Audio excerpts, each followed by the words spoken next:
Hi friends, welcome to my channel life lesson and astrology with your friend Guru Prince Jain. दोस्तों, हमारी life का एक बहुत ही मेजर स्टेप या मेजर सोच जिसे मैं कह सकूं तो होता है हमारा करियर, बिजनेस प्रोफेशन, हमारी प्रोफेशनल फील्ड क्या होनी चाहिए, क्या करना चाहिए, या कोई स्टूडेंट पढ़ रहा है तो उसको फ्यूचर में किस प्रोफेशनल फील्ड में जाना चाहिए। तो आइए आज की वीडियो के अंदर इसी टॉपिक पे चर्चा करेंगे और आपसे रिक्वेस्ट करूंगा कि इस वीडियो को एंड तक जरूर देखिएगा।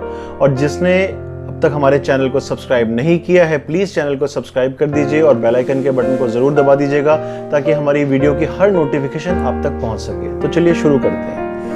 दोस्तों, क्या होता है कि लाइफ के अंदर कई बार ऐसा होता है कि जब बच्चा पढ़ के निकलता है तो हमें सोच पड़ती है कि उसको किस प्रोफेशनल फील्ड में जाना चाहिए, या कभी कभी ऐसा भी होता है कि हम सालों से किसी काम के अंदर इन्वॉल्व होते हैं और कुछ फाइनेंशियल क्राइसिस या किसी तरह का फेलियर्स हमारे को डिस्टर्ब करता है या हमारे माइंड में कंफ्यूजन क्रिएट कर देता है कि हमारे को नेक्स्ट स्टेप जो उठाना है, क्या उसी फील्ड में जाना चाहिए या कोई लाइन चेंज करनी चाहिए, और अगर लाइन चेंज करनी चाहिए तो कौन सी लाइन करनी चाहिए।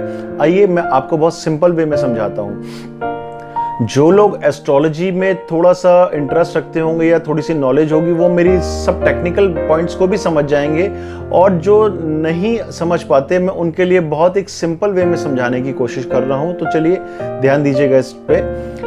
देखिए, कुंडली का जो मेन हाउस होता है वो होता है 10th हाउस, जो कि हमारा कर्म का स्थान कहा जाता है, हमारी प्रोफेशनल फील्ड होती है। तो हमने जीवन में क्या करना है, जॉब करनी है, बिजनेस करना है, किस प्रोफेशन को अपनाना है, उसको हम इस 10th हाउस से देखेंगे। 11th हाउस का भी कनेक्शन है इसमें, बट मैं आपको बस सिंपल वे में बता रहा हूं। और दो कंडीशंस हैं इसकी, पहली मैं आपको समझा रहा हूं, सेकंड उसके बाद में समझाऊंगा। तो जब भी कुंडली के अंदर जहां 10th हाउस, ये जो आप हाउस देख रहे हैं, इसमें भले कोई भी नंबर लिखा हो, आपने उस नंबर पे ध्यान नहीं देना। आप इस पर्टिकुलर कुंडली की इस प्लेस को देखिए, इसमें जो भी प्लैनेट बैठा होगा हमारे को उसके अकॉर्डिंग अपनी फील्ड चूज करनी पड़ेगी। 9 प्लैनेट्स हैं तो 9 अलग अलग अगर बैठते हैं तो हमारे को उनके अकॉर्डिंग फील्ड देखनी पड़ेगी। और कई बार ऐसा भी होता है कि इस प्लेस के ऊपर एक से ज्यादा प्लैनेट बैठे हों, तब क्या करना चाहिए, तब हमारे को यह देखना होता है कि उन ज्यादा प्लैनेट्स जो बैठे हैं 2 या 3, उनमें से आपस में 2 फ्रेंडली प्लैनेट्स बैठे हैं तो उसकी फील्ड देखनी पड़ेगी, या जो प्लैनेट स्ट्रांग है उसकी फील्ड देखनी पड़ेगी। तो चलिए स्टार्ट करते हैं। सबसे पहले मैं बताता हूं आपको कि अगर इस हाउस के अंदर सूर्य बैठा हो तो हमें क्या करना चाहिए। दोस्तों, अगर यहाँ पे सूर्य प्लेस्ड है आपकी कुंडली के अंदर, तो सूर्य और जॉब करना चाहते हैं तो गवर्नमेंट जॉब से बहुत फायदा मिलता है। इस फील्ड के अंदर जाता है इंसान तो बहुत तरक्की करता है। और अगर बिजनेस फील्ड की मैं बात करूं तो गवर्नमेंट से रिलेटेड कोई कॉन्ट्रैक्ट मिल जाए, कोई गवर्नमेंट सप्लाई मिल जाए, किसी को मेडिसिन का काम हो तो वो बहुत सूट करता है। और तो और ये प्लेसमेंट जो सूर्य की है ये पॉलिटिक्स से बहुत रिलेशन रखती है। अगर आप कोई पॉलिटिशियन बनना चाहते हैं या पॉलिटिक्स में इंटरेस्ट रखते हैं तो डेफिनेटली आपको कामयाबी मिलेगी। अब मैं बात करता हूं चंद्रमा की। अगर मून इस हाउस के अंदर प्लेस्ड है आपके, तो यहाँ पे पानी से रिलेटेड, मिनरल वाटर से रिलेटेड, कोल्ड ड्रिंक से रिलेटेड, मिल्क प्रोडक्ट्स हो गए या डेयरी प्रोडक्ट्स हो गए, चांदी सिल्वर का काम हो गया, चावल का काम हो गया, आइसक्रीम हो गई, या कोई भी मिल्क प्रोडक्ट्स हो गए, लिक्विड से रिलेटेड कोई भी चीज हो गई, तो ये चंद्रमा के कंट्रोल में आती है, तो आप इन फील्ड में जा सकते हैं। अगर सपोज करिए यहाँ पर मंगल बैठा है तो अगर मैं जॉब या उसकी बात करूं तो सिविल इंजीनियर बन सकते हैं आप, आर्किटेक्ट बन सकते हैं। और बिजनेस की बात की जाए तो यहाँ पे प्रॉपर्टी का सेल परचेज का काम बहुत सूट करता है। और यहाँ पे एक मंगल बैठा हो तो अच्छा स्पोर्ट्समैन बनाता है मंगल यहाँ बैठा हो तो कुछ लोग आर्मी ज्वाइन कर लेते हैं, क्योंकि मंगल हमारे जोश को, हमारी हिम्मत को, हमारे हौसले को रिप्रेजेंट करता है, हमारे एक्शन को रिप्रेजेंट करता है। आप देखिएगा जितने भी स्पोर्ट्समैन होते हैं या आर्मी में होते हैं या पहले फ्रीडम फाइटर हुआ करते थे, उनका सबका मंगल बहुत स्ट्रांग होता है या इस हाउस से कनेक्शन होता है, तभी वो उस फील्ड में जाते हैं। अब हम बात करते हैं बुध की। बुध अगर आपका यहाँ पे प्लेस्ड है तो और आप जॉब करना चाहते हैं तो बैंकिंग सेक्टर, कोई भी public dealing, consultancy and radio RJ, CA chartered accountant, CS, consultancy से रिलेटेड हो गया, एडवोकेट हो गया, कंप्यूटर से रिलेटेड हो गया, सिंगर हो गया, तो ये सब जो भी पब्लिक डीलिंग के काम आते हैं, LIC एजेंट्स हो गए, तो ये सब बुध रिप्रेजेंट करता है। तो बुध से रिलेटेड आप काम, यहाँ पे सॉफ्ट स्किल ट्रेनर बन सकते हैं। तो ये सब बुध की चीजें हैं, इस प्रोफेशन में आप जा सकते हैं। अब हम बात करते हैं जुपिटर की, बृहस्पति। अगर इस हाउस में बृहस्पति प्लेस्ड है आपकी, बृहस्पति जो कि ज्ञान को रिप्रेजेंट करता है, तो टीचिंग प्रोफेशन बहुत सूट करता है।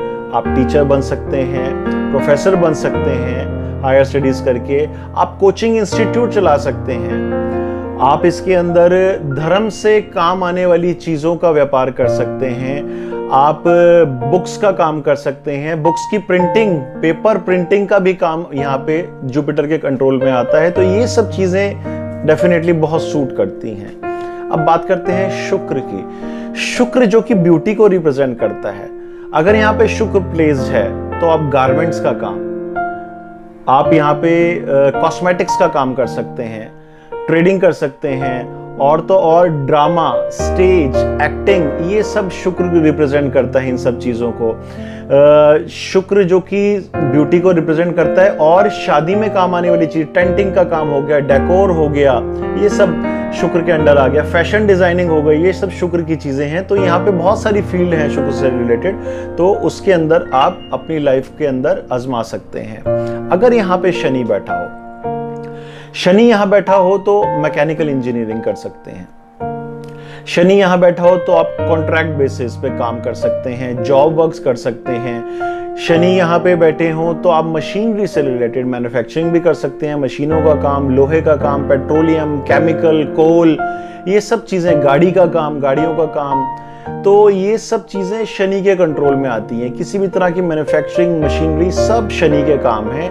और कंस्ट्रक्शन मटेरियल, कंस्ट्रक्शन से रिलेटेड कोई चीजें, कंस्ट्रक्शन भी कर सकते हैं, उसका मटेरियल भी आप सेल कर सकते हैं, ये सब शनि के काम है। अब मैं बात करता हूं राहु की। राहु और केतु की अगर बात करें तो ये दोनों छाया ग्रह हैं, और राहु बहुत इंस्टेंट रिजल्ट देने वाला प्लैनेट है, अचानक बहुत कुछ देने वाला प्लैनेट है, या अचानक लेता है या अचानक बहुत कुछ देता है, और ये विजिबल भी नहीं होते प्लैनेट्स। तो राहु जो कि गहराई का कारक है, तो यहाँ पे साइंटिस्ट जो बनते हैं राहु की वजह से बनते हैं, डिटेक्टिव बनते हैं राहु की वजह से बनते हैं, सोशल मीडिया जो है, इलेक्ट्रॉनिक मीडिया राहु की उसके अंदर आता है, यहाँ पे इलेक्ट्रॉनिक गैजेट्स है, इलेक्ट्रॉनिक का बिजनेस करना हो, तो ये सब राहु की फील्ड्स हैं। तो आप अगर प्लेसमेंट आपके राहु की इस हाउस में है तो ये कोई भी काम कर सकते हैं। अब बात करते हैं केतु की। केतु बहुत हद तक शनि के अकॉर्डिंग चलने वाला प्लैनेट है। शनि से रिलेटेड चीजें भी यहाँ पे केतु में जो मैंने बोली थी, शनि में बोली थी, सब सूट करती हैं।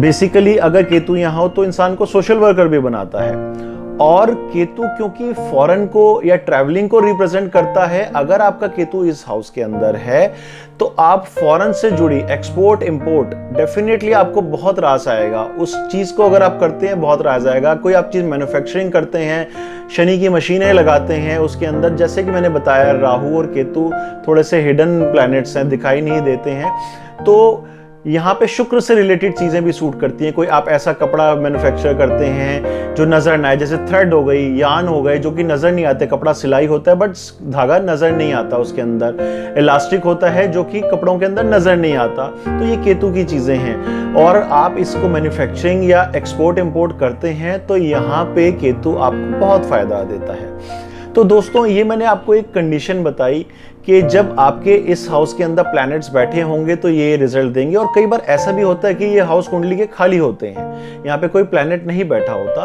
तो यहाँ पे हमारे को ये देखना होता है कि इस हाउस का जो लॉर्ड है, जो राशि का लॉर्ड है, उसके अकॉर्डिंग हमारे को बिजनेस करना होता है। या फिर 11th हाउस के अंदर जो प्लैनेट बैठा हो, ये जो हाउस आप देख रहे हैं इसके जस्ट 7 वाला हाउस है, इसके अंदर जो प्लैनेट बैठा होगा उसके अकॉर्डिंग भी ये सब जो प्रोफेशंस बोले हैं वो कर सकते हैं, क्योंकि वो लाभ का घर होता है। उन सब चीज़ों को आजमा के हमको जीवन में लाभ प्राप्त करना होता है। तो कहीं ना कहीं ये 2 हाउस खाली हो तो इन दोनों हाउस के अंदर जो लॉर्ड्स हों उनको आपस में कनेक्शन भी देखा जाता है, जिससे हम डिसीजन ले पाते हैं कि हम क्या फील करें। तो दोस्तों ये मैंने कोशिश करी कि आपको बहुत हद तक तो समझ आ गया होगा। कई कंडीशंस ऐसी होती हैं जो एक बार समझ नहीं आती, तो उसके लिए अगर कोई कंफ्यूजन हो तो आप कोई कमेंट बॉक्स में कमेंट कर सकते हैं, जिसका मैं पूरी कोशिश करूंगा कोई कंफ्यूजन हो तो आपको मैं जवाब दे सकूं, आपकी क्वेरी को फुलफिल कर सकूं। और बहुत सी कंडीशंस ऐसी होती हैं जो कभी ना समझ आए तो डेफिनेटली आपको किसी एस्ट्रोलॉजर को ज़रूर पत्री दिखा के कंसल्ट करके ही बिजनेस प्रोफेशन के अंदर जाना चाहिए। अदरवाइज क्या होता है कि हम बहुत सी इन्वेस्टमेंट तो कर देते हैं, अगर उसकी दिशा सही ना हो, गलत डायरेक्शन में हम जा रहे हो तो हमारा मेजर नुकसान होता है। तो इसलिए दोस्तों मैं बार बार कहता हूं कि थोड़ी सी दिशा बदलिए, दशा अपने आप बदल जाएगी। और अगर आपको मेरा ये वीडियो अच्छा लगा हो तो प्लीज़ लाइक ज़रूर करिएगा और शेयर ज़रूर करिएगा दोस्तों तक अपने, ताकि ज़्यादा से ज़्यादा नॉलेज सब तक पहुंच सके। और सब्सक्राइब ज़रूर करिएगा। आज के लिए इतना ही। थैंक यू, शुक्रिया, नमस्कार।